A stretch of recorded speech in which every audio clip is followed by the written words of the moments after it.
मुख्यतः उत्तर भारत में मनाया जाने वाला ये छठ पर्व अपने कई रीति रिवाजों के लिए प्रचलित है, जिसमें से एक डूबते हुए सूर्य को अर्घ देना भी है।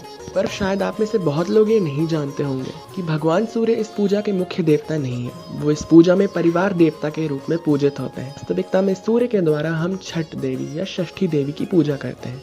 ये छठी माता और कोई नहीं बल्कि भगवान कार्तिकेय की पहली पत्नी देवसेना है। आज की ये कथा हम आपके लिए देवी भागवत पुराण, ब्रह्म वैवर्त पुराण और स्कंद पुराण से लाए हैं। तो आइए कथा शुरू करते हैं। कथा शुरू होती है सतयुग से। प्रजापति मनु के पुत्र राजा सुव्रत, जो निसंतानता के कारण पुत्र कामिष्ठी यज्ञ करते हैं। यज्ञ के फल स्वरूप उन्हें दिव्य पायस प्राप्त होता है, जिसके कारण उनकी पत्नी सही समय आने पर गर्भ धारण करती है और पुत्र रत्न को जन्म देती है। परंतु दुर्भाग्यवश वो पुत्र मृत रहता है। राजा और अन्य सभी इस बात से बड़े ही शोकाकुल हो जाते हैं। शोक से आकुल महाराज अपने मृत बालक को अपने हृदय से लगाकर विलाप करते रहते हैं। उसी समय एकांत में उनका विलाप सुनते हुए आकाश से एक दिव्य विमान उतरता है। उस विमान में चंपा पुष्प के समान श्वेत एक देवी विराजमान रहती हैं, जो अपने ही तेज से सहस्त्र सूर्यों के समान दैदीप्यमान रहती हैं। उन्हें देख राजा सुव्रत को बड़ा ही आश्चर्य होता है।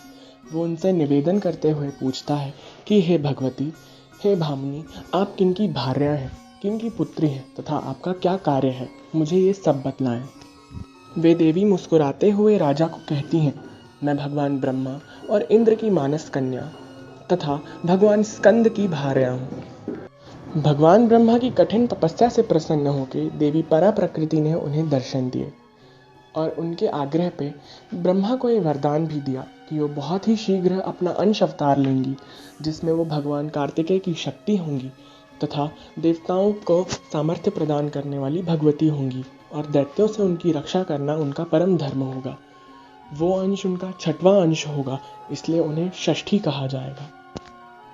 कुछ समय बाद भगवान ब्रह्मा के मानस से 2 कन्याओं का जन्म हुआ, जिनमें से एक का नाम था देवयानी, जो स्वयं भगवती षष्ठी ही थी, और दूसरी थी दैत्यानी।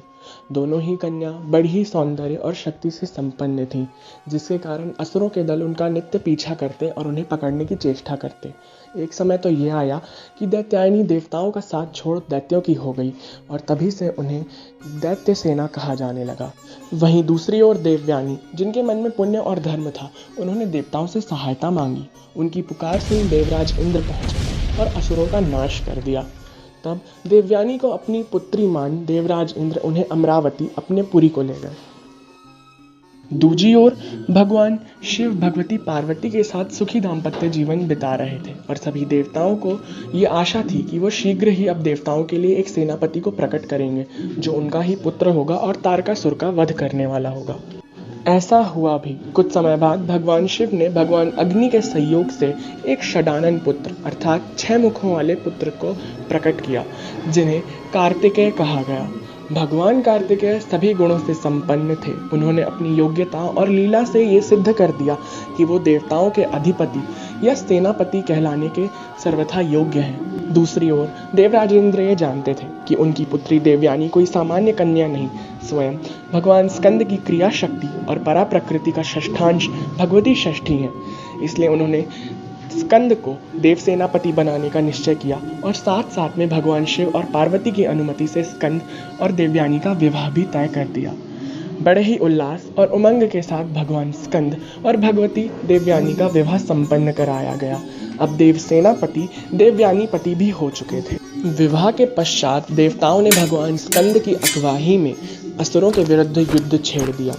भयंकर युद्ध हुआ, परंतु एक समय ऐसा भी आया जब देवताओं की सेना पर असुरों की सेना भारी पड़ गई।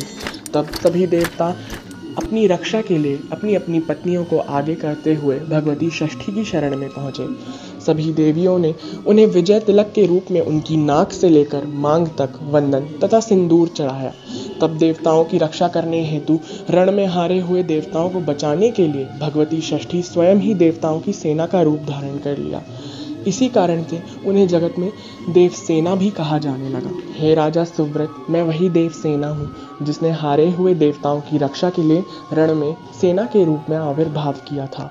हे राजा सुव्रत, मैं वही ब्रह्मा तथा इंद्र की मानसी कन्या देवयानी हूँ जो भगवान स्कंद की प्रिया पत्नी हो चुकी हूँ।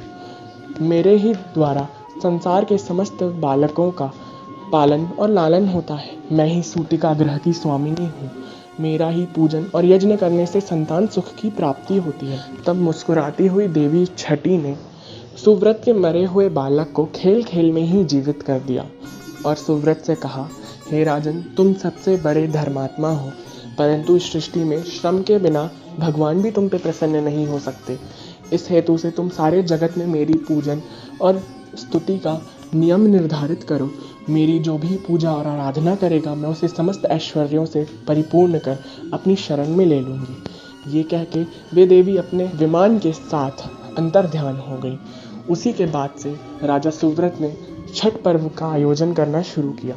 इसके बाद त्रेता युग में भगवती सीता ने भी ये व्रत किया और उसके अगले युग में महारानी द्रौपदी ने युधिष्ठिर के साथ तथा सूर्यपुत्र कर्ण ने अपनी पत्नी के साथ ये महान अनुष्ठान किया था। लाइक, शेयर और सब्सक्राइब करें। साथ ही कमेंट करके बताएं कि आपको ये वीडियो कैसा लगा।